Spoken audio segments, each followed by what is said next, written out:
nós temos falado que esse trecho de Mateus é um trecho que envolve escatologia, doutrina das últimas coisas e especificamente um aspecto, um tema da escatologia, que nós conhecemos como a Grande Tribulação.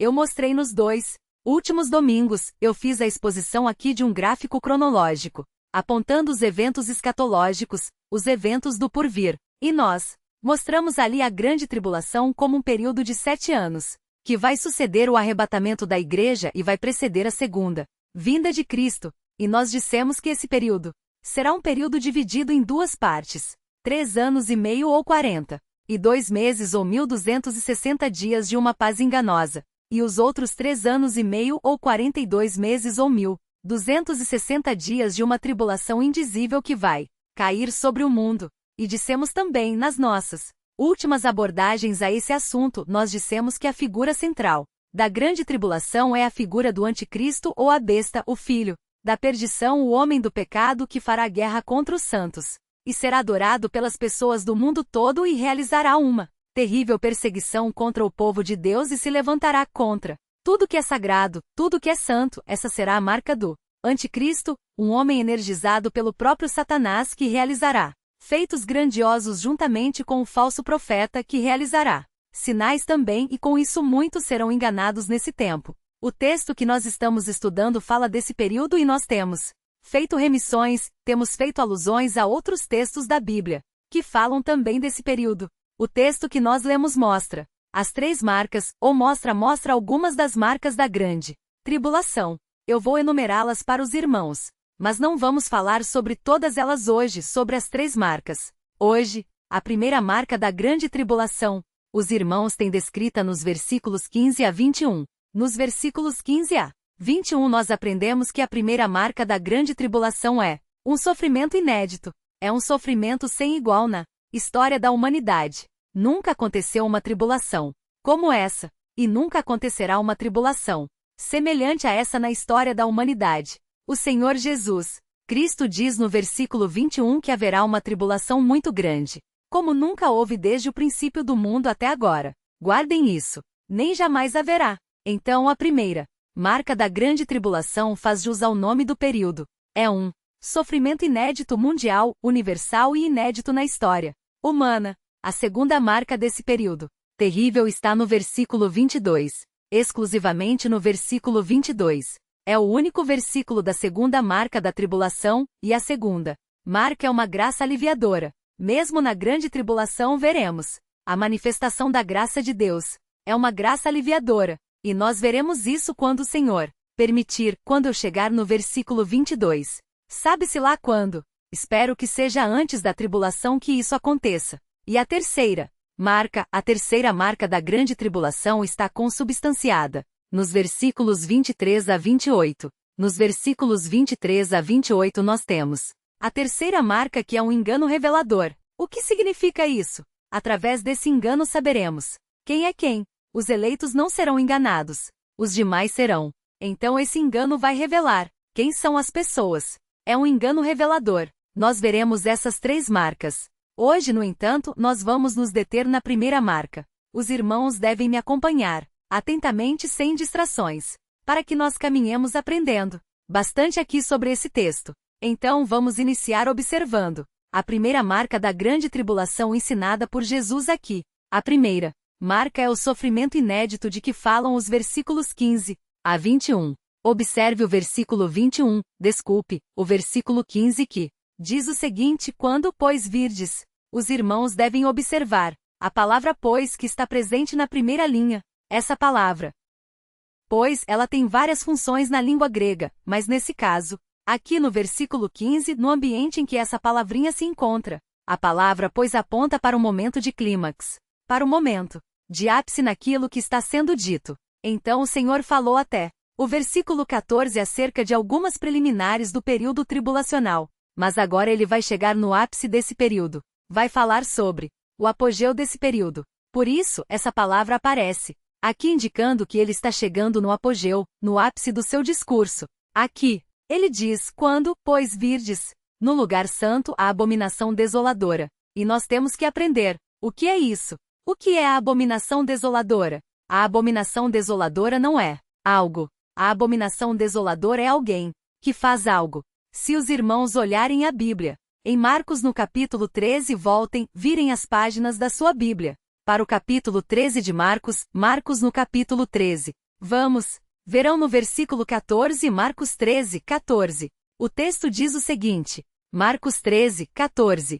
Quando vir diz a abominação assoladora, no lugar em que não deve estar, é um texto paralelo. O texto de Marcos 13, 14 usa uma forma masculina na língua original, indicando que se trata de uma pessoa. Notem, isso acontece no Evangelho de Marcos. O Evangelho de Marcos se refere à abominação desoladora numa forma masculina, de modo que é alguém, é um homem, é uma pessoa a abominação desoladora. E essa pessoa é abominável.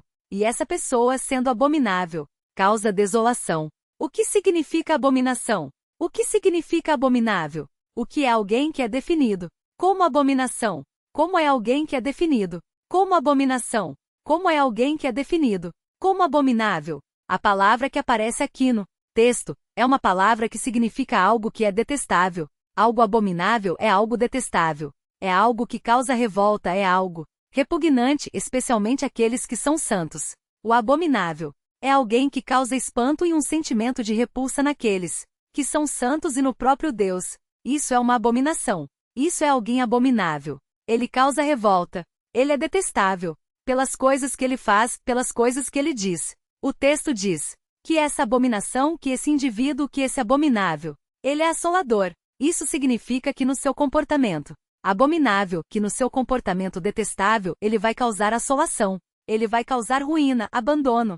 É o que ele vai causar. O texto diz que a abominação assoladora estará no lugar santo, ou seja, esse indivíduo, esse homem, através do seu comportamento abominável, detestável, odioso, blasfemo, repugnante, ele vai fazer com que o lugar santo, o templo de Jerusalém, seja abandonado, fique vazio, seja deixado de lado pelos seus adoradores judeus. Os irmãos, observando os textos paralelos no Novo Testamento, vão ver que esse abominável da desolação é o personagem de que temos falado, o Anticristo. Os irmãos devem ver em 2 Tessalonicenses, no capítulo 2, porque ele é chamado como abominável.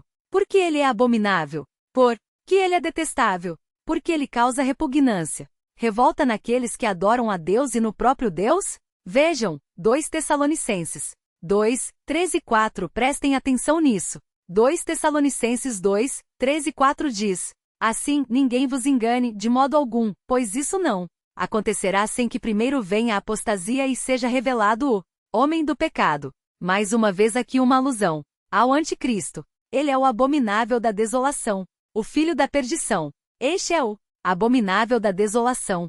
E vejam porque ele é abominável. Ele se opõe e se levanta contra tudo que se chama Deus ou é objeto de adoração. Vejam porque ele é definido como abominável. Ele se levanta contra tudo que se chama Deus ou é objeto de adoração, a ponto de se assentar no santuário de Deus, apresentando-se como Deus. Ele requer a adoração das pessoas para si e se opõe à adoração do Deus verdadeiro. No capítulo 13 de Apocalipse, nós vemos mais do comportamento desse homem definido como a abominação desoladora. Em Apocalipse, no capítulo 13, no versículo 2, acompanhe aí na sua Bíblia, veja o comportamento desse homem definido como a abominação desoladora. O texto diz assim, Apocalipse 13, veja o versículo 2, fala assim: a besta que vi.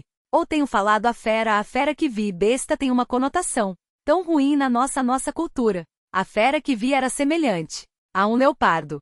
Seus pés eram como os de um urso, e sua boca como a de um leão. O dragão deu-lhe seu poder. Nós aprendemos no capítulo 12 que o dragão é Satanás. O capítulo 12 define precisamente o dragão como Satanás.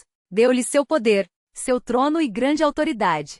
Também viu uma de suas cabeças, como se estivesse ferida de morte, mas sua ferida mortal foi curada. Então toda a terra se maravilhou e seguiu a besta. E todos adoraram o dragão, Satanás, pois concedeu sua autoridade à besta e adoraram a besta dizendo: quem é semelhante à besta? Quem poderá lutar contra ela? Foi-lhe dada uma boca que proferia coisas arrogantes e blasfêmias. Vejam, a abominação. Ele diz coisas arrogantes e diz blasfêmias. Isso é abominação. Isso é algo abominável, detestável.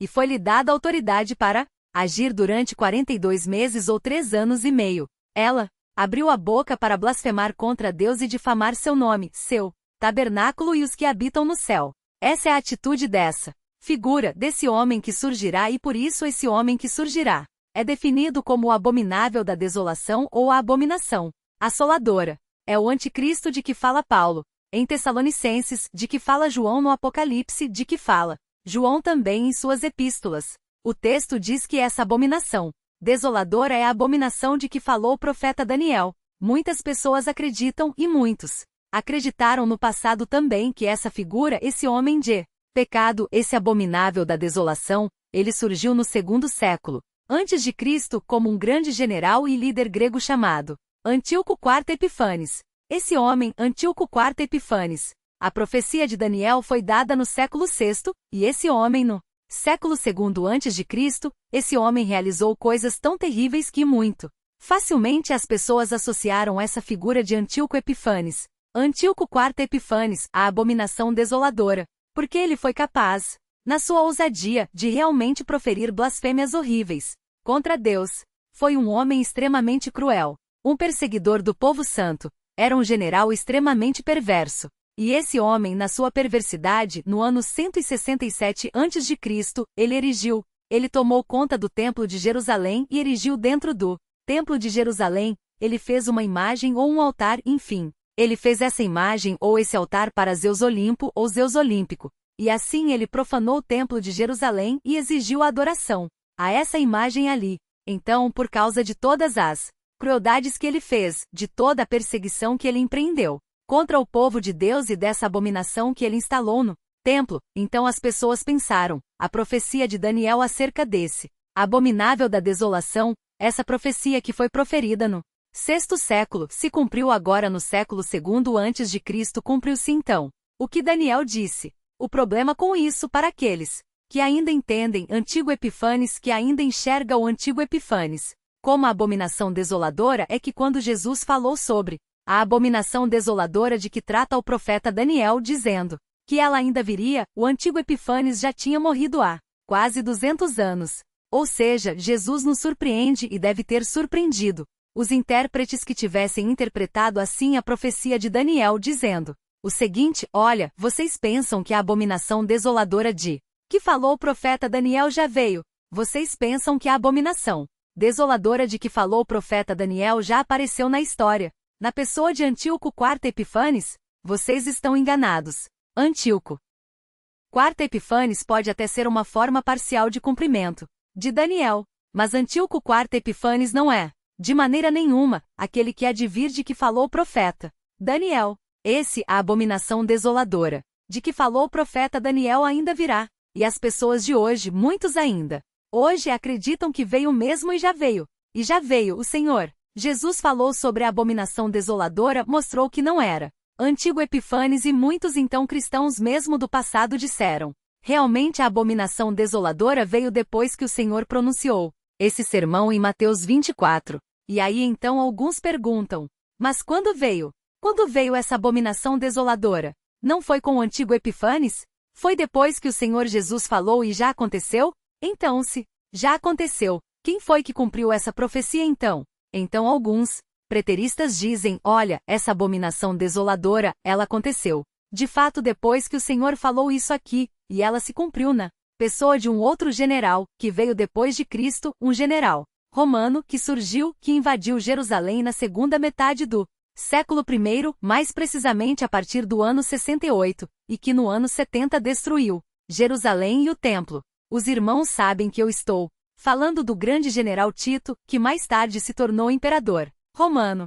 E dizem: aí está, o general Tito entrou no templo e o general Tito profanou o templo, porque os seus soldados colocaram os seus estandartes ali no lugar santo. E com isso então o templo foi profanado, e a profecia que Jesus havia dito algumas décadas antes se cumpriu então na pessoa de Tito. Porque isso não pode ser muito simples. General Tito não se encaixa nas descrições de Daniel. E mais, nós aprendemos no versículo 21 que ao tempo da abominação desoladora, nós aprendemos que nesse tempo haverá um sofrimento no mundo como nunca aconteceu antes, e nem nunca acontecerá depois. E quando nós comparamos as crises dos dias do general Tito, nós percebemos que essas crises todas, ali mundiais e mesmo o sofrimento que o próprio general trouxe para o povo judeu já foram superados por outros personagens ao longo da história. Sofrimentos maiores já surgiram, e sofrimentos maiores existiram antes, e existiram depois também. Inclusive no nosso próprio século, sofrimentos maiores existiram do que aqueles, e de maneira que o general Tito não se encaixa no perfil da abominação desoladora de que fala o profeta Daniel. Se os irmãos observarem, se os irmãos lerem, há um livro famoso de um historiador do primeiro século chamado Flávio José. Cláudio Joseph escreveu alguns livros, um deles se chama Guerra dos Judeus. Irmãos, tem esse livro disponível na língua portuguesa, podem ler esse livro. Se eu não me engano, pastor Thomas, acho que é da CPAD. O Mundo Cristão tem a versão, mas a da CPAD, segundo o parecer do pastor Thomas, é mais bonita. O estilo é mais bonito, e os irmãos podem então ler esse livro. É um livro muito interessante, de um historiador que é do primeiro século e foi testemunha ocular das coisas que aconteceram naqueles dias, nos dias da destruição de Jerusalém.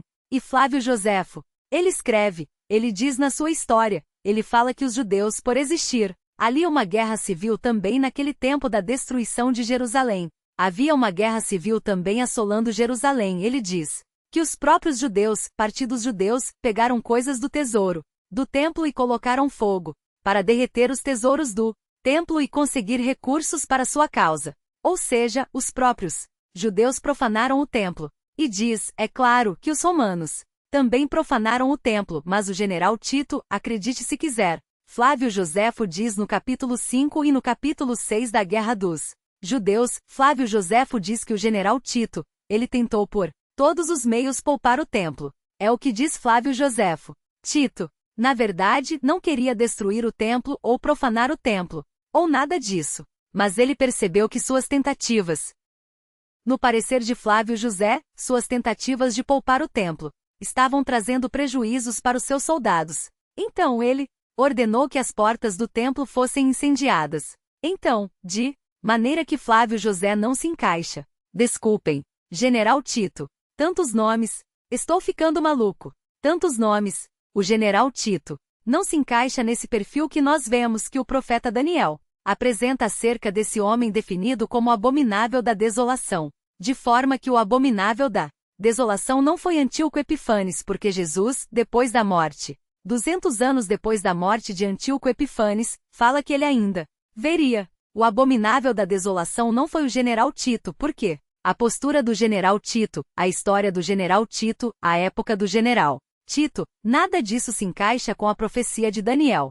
E sabemos, então, por meio disso, que o abominável da desolação ainda virá. Quem é? Virá. Eu não quero estar aqui para saber. E como eu tenho ensinado os irmãos, que a igreja será arrebatada antes da tribulação, então eu não vou ter nenhum contato se eu estiver certo, e se a minha cronologia escatológica estiver correta, eu não vou ter nenhum contato com o abominável da desolação, não vou nem conhecê-lo pessoalmente. Não vou ter esse desprazer. E todos aqueles que são a igreja do Deus vivo, todos aqueles que são salvos pela fé em Jesus, quando ele vier buscar a sua igreja, se estiverem vivos naquele dia, serão arrebatados para o encontro com ele, e serão livres desse período terrível em que esse personagem atroz vai trazer tanto sofrimento para a humanidade. E assim então não conheceremos o abominável da desolação.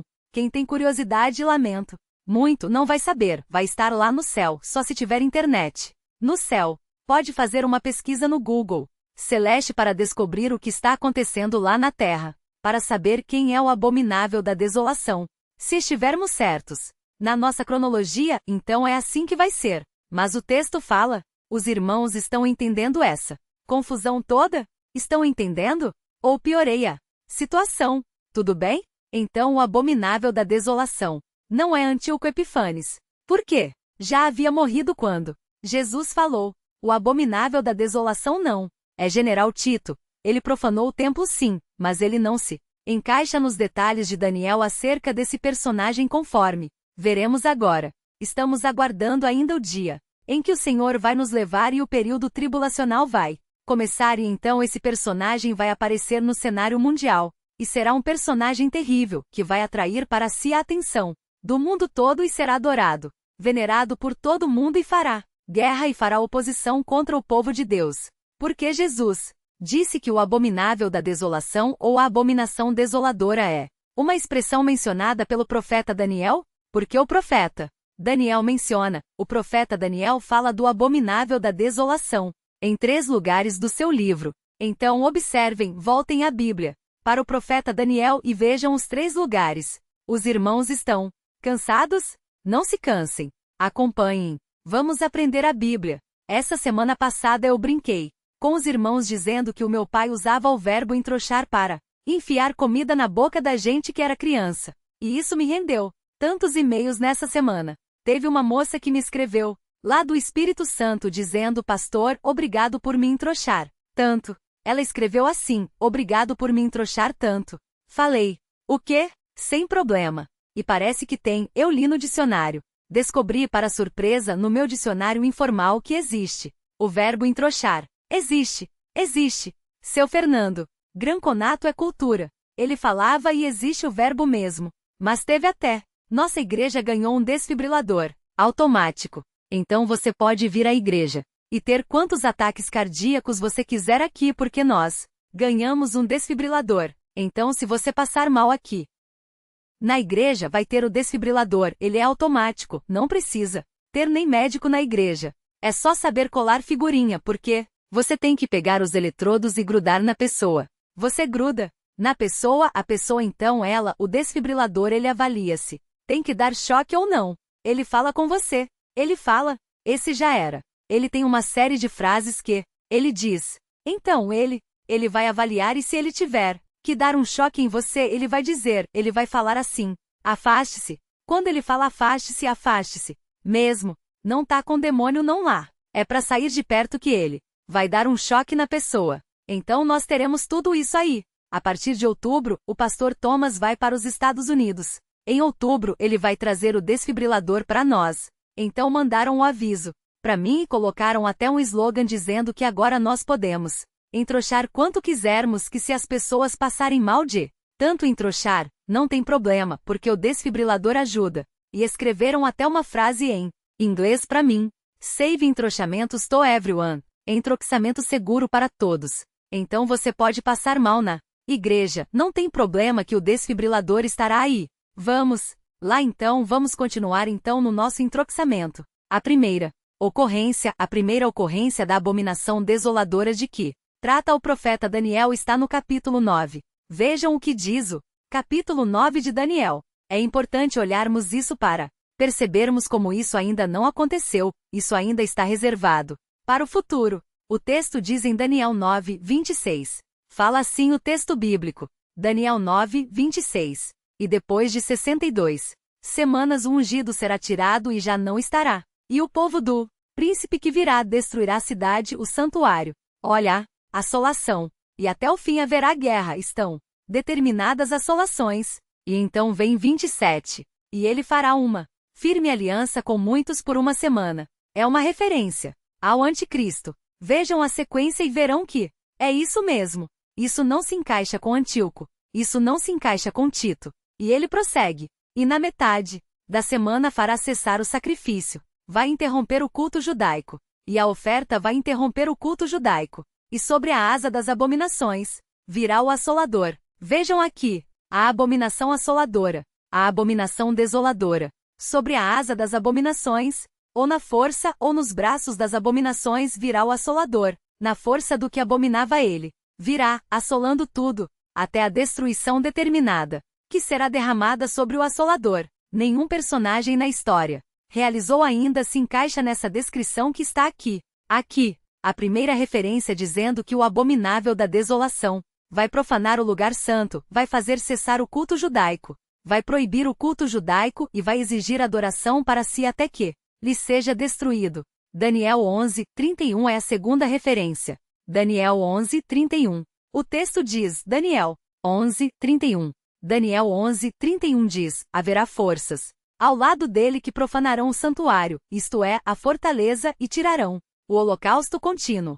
É o culto judaico sendo removido, estabelecendo a abominação assoladora. é uma outra referência à abominação assoladora. O culto judaico será removido, e será estabelecido, ao que tu dedicas aqui, outra coisa no local. E o que será estabelecido em substituição ao culto judaico será algo abominável e destruidor. A última referência, terceira e última referência, está no capítulo 12 de Daniel, versículo 11. Versículo 11 diz assim: Daniel 12, desde o tempo em que o holocausto contínuo for tirado é uma mesma referência ao fim do culto judaico, e a abominação assoladora for estabelecida, haverá 1290 dias. Geralmente o texto fala de 1260. Aqui são 3 anos e meio mais um mês. São 43 meses, não 42. Porque aparece não 42, mas 43 meses aqui? Por quê? Não faço a menor ideia. Porque há 30 dias a mais. Por que há 30 dias a mais aqui?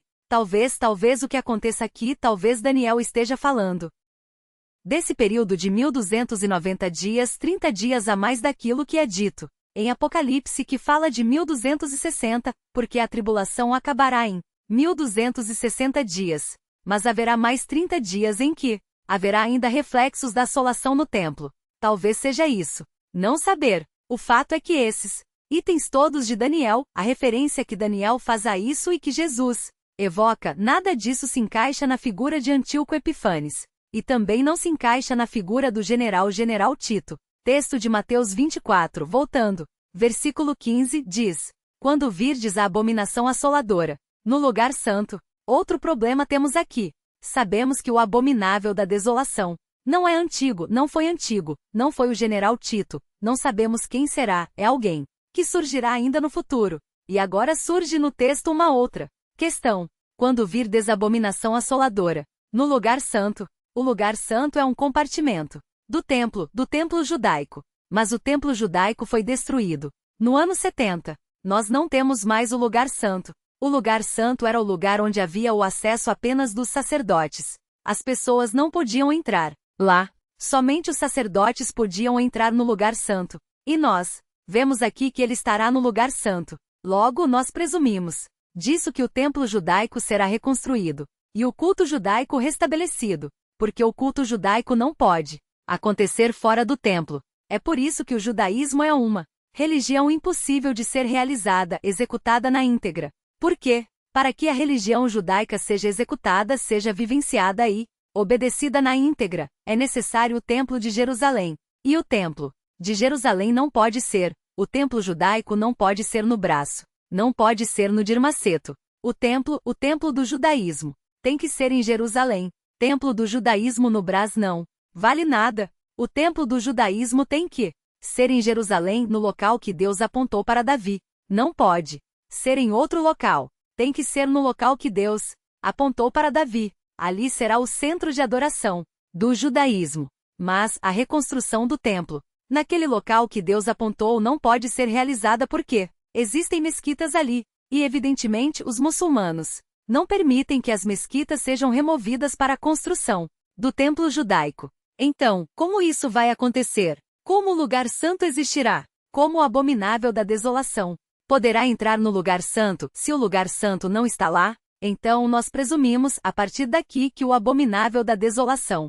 será um homem extremamente brilhante. Será um homem com uma habilidade de negociação, uma habilidade diplomática extraordinária. Esse homem será admirado pelo mundo todo porque ele conseguirá apaziguar o Oriente Médio, e vai conseguir, inclusive, reconstruir o templo naquela área. E todos vão admirá-lo. Os judeus vão admirá-lo. Os muçulmanos vão admirá-lo e os judeus vão admirá-lo até o ponto em que ele quebrar a sua aliança com os judeus e começar a persegui-los. Assim como perseguir também todos os que professarem Jesus. O texto de Apocalipse 13 mostra que esse homem será realmente tido como divino, e talvez uma das causas pelas quais ele será considerado divino é o fato dele conseguir essas negociações até hoje impossíveis. Nenhum governante conseguiu ainda essas coisas, e ele terá essa habilidade. Todos o aplaudirão por causa da sua capacidade política, por causa da sua habilidade de negociação diplomática, e todos vão aclamá-lo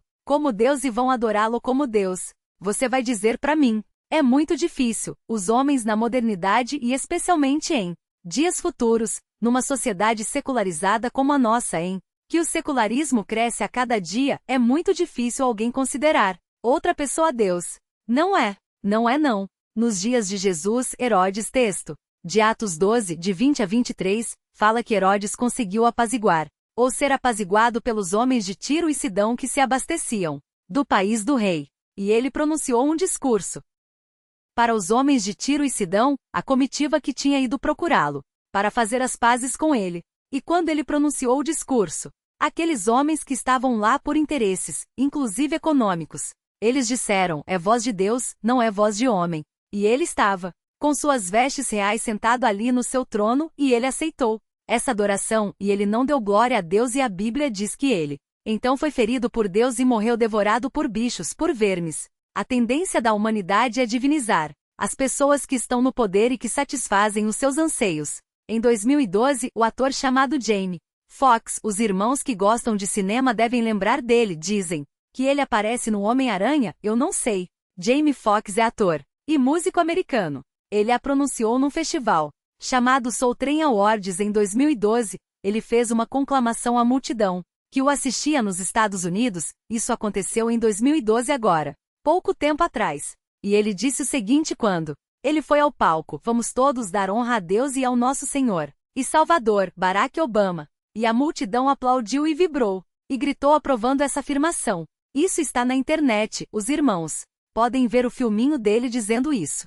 Vamos honrar o nosso Deus e o nosso Senhor e Salvador, Barack Obama. Deus, Senhor e Salvador. E a multidão aplaudiu. Existe essa tendência no coração do homem de divinizar a si mesmo e divinizar outras pessoas. A serpente disse à mulher no jardim: se você comer do fruto, você será como Deus. Foi o argumento fatal. Eu serei como Deus. Sim, se você comer, será. E desde então todo homem quer ser Deus e todo homem quer divinizar outras pessoas porque vê nessa divinização a possibilidade dele próprio também desenvolver, entre aspas, como dizem aí as religiões orientais, desenvolver a sua própria divindade. Quando eu digo aquele homem é Deus, isso significa eu também sou, porque sou semelhante a ele, e as pessoas vão nessa direção e esse homem, o abominável da desolação, fará isso, fará essas coisas, reconstruirá o templo e será adorado. O versículo termina dizendo: quem lê, entenda. Espero que os irmãos tenham entendido. Quem lê, entenda. Quem disse isso? Quem lê, entenda. Será que Jesus disse isso? Estava falando e de repente ele parou. Quem lê, entenda. Não, isso aqui é uma notinha editorial. É uma nota editorial que Mateus incluiu. Por que ele incluiu isso? Ele incluiu isso para chamar a atenção dizendo: olha, prestem muita atenção agora. Porque ele está dizendo: prestem muita atenção agora, porque no versículo 2 foi dito algo, e ele diz: agora é hora de prestar atenção, porque agora o versículo 2 vai ser tratado. O que diz o versículo 2? Quem lê, entenda. Veja, mas ele lhes disse: não está vendo tudo isto? Em verdade vos digo que aqui não ficará pedra sobre pedra que não seja derrubada. O templo será destruído, disse Jesus. Versículo 3, estando ele sentado no Monte das Oliveiras, seus discípulos aproximaram-se dele, em particular dizendo: dize-nos quando essas coisas acontecerão, e que sinal haverá da tua vinda e do fim do mundo, quando o templo vai ser destruído. E o Senhor Jesus fala sobre o princípio das dores, faz um resumo da grande tribulação até o versículo 14. No versículo 15 então ele começa a responder à pergunta dos discípulos, e começa a falar quando não ficará pedra sobre pedra. Quem lê, entenda. Entenda agora que eu estou respondendo às perguntas feitas. A resposta do Senhor está sendo dada agora. Por isso existe essa notinha editorial de Mateus dizendo: quem lê, entenda. Começou aqui a resposta. Prestem atenção, porque a resposta à pergunta do versículo 3 começou agora. E o versículo, e o texto prossegue, dizendo: quando isso acontecer é hora de fugir. Ele diz aqui aos discípulos: quando isso acontecer, quando este homem que ainda virá, que não foi antigo, que não é Tito, que ainda virá, estiver no lugar santo, é hora de fugir, porque começou o maior tormento da história humana. Não adianta resistir, não adianta se opor, é necessário apenas fugir depressa. E assim, nós terminamos o versículo 15, não consegui nem terminar o ponto. Aí está o versículo 15 para os irmãos levarem para casa. Os irmãos estão indo para casa, meio tristes ultimamente. Ai, pastor, quanta abominação! Eu levo para casa, quanta desolação eu levo para casa. De fato, essas coisas realmente nos assustam. Mas eu gostaria de encerrar este início dessa sessão. Eu gostaria de encerrar destacando algo para os irmãos extremamente prático, algo ligado à nossa vida no dia a dia. Função de escatologia, coisas que ainda virão. Isso pode parecer tão distante, mas notem o anticristo de que fala a Bíblia, ele encarna o zênite da maldade, tudo aquilo que vai contra Deus, ele é o auge do pecado, ele é o auge da rebelião contra Deus, ele é a abominação encarnada. É isso, terrível isso. E quando nós olhamos para esse modelo, o mal na sua expressão humana tão elevada, quando nós olhamos para isso, nós podemos extrair do modo como ele é definido alertas preciosos para nós. O modo como o anticristo é designado, o abominável que desola, mostra para nós, e os irmãos devem estar atentos para isso, muito atentos para isso. Amanhã, vamos enfrentar o mundo lá fora. Prestem atenção no que eu vou dizer. O modo como o anticristo é designado mostra que aquilo que é abominável também desola. Aquilo que é abominável também destrói. Aquilo que é abominável também assola. Nós vemos isso nesse grau máximo, que vai surgir de alguém abominável e que é também assolador, desolador, destruidor. E eu quero alertá-los para esse aspecto do que é abominável, porque nós estamos cercados por coisas abomináveis. Nós estamos cercados por doutrinas abomináveis, sendo propagadas em púlpitos evangélicos. Doutrinas abomináveis que, se forem abraçadas por nós, vão assolar, vão destruir, vão acabar com a nossa vida e com o nosso vigor espiritual. Nós não podemos brincar, não podemos dar espaço para as coisas que são abomináveis, para as coisas que se levantam contra Deus. Nós não podemos nos aproximar, não podemos ouvir, não podemos dar espaço na nossa casa, nos nossos ouvidos para apóstolos abomináveis, e nós temos muitos. E se dermos ouvidos para essas mensagens desses homens abomináveis, nós também seremos assolados. Na nossa vida espiritual, nós seremos assolados no nosso vigor espiritual, nós seremos assolados na nossa família, na nossa história. O nosso casamento será assolado por esses homens terríveis. A criação dos nossos filhos será assolada por esses homens terríveis. A nossa comunhão com Deus será assolada e destruída pela influência desses homens terríveis. Nós não podemos dar espaço para eles na nossa vida. O que é abominável? Afaste-se do que é abominável.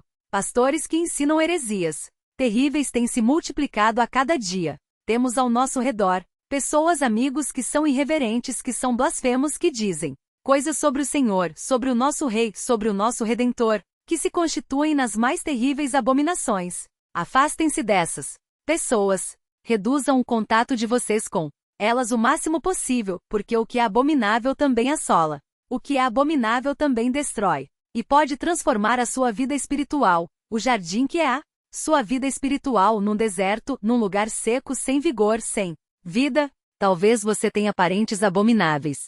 Talvez você tenha pessoas queridas que são abomináveis naquilo que dizem, naquilo que fazem, naquilo que pensam, naquilo que ensinam. Afastem-se deles. Se não puderem se afastar deles, tenham cuidado dobrado com eles, porque a influência dessas pessoas vai trazer assolação, desolação, destruição. Talvez na sua vida existam práticas abomináveis. Isso é o pior. Talvez exista abominação na sua vida, nos seus costumes, nas suas reações, no seu modo de viver, coisas que são detestáveis aos olhos de Deus, coisas que ele vê e causam náuseas nele e nojo nele. Confesse seus pecados, arrependa-se, abandone essas abominações todas, porque essas abominações todas são também assoladoras, destruidoras, devastadoras. Elas vão minar a sua energia, vão sugar o seu vigor espiritual, a sua felicidade, a sua alegria. Tudo isso irá embora, e você não terá paz com a sua família, com a sua esposa, com o seu esposo, com os seus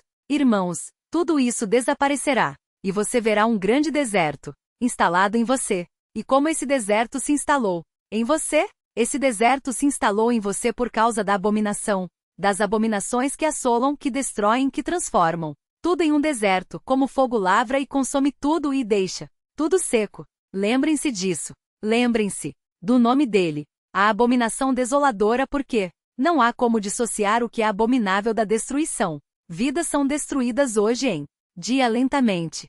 Hoje operamos uma exclusão aqui, na igreja.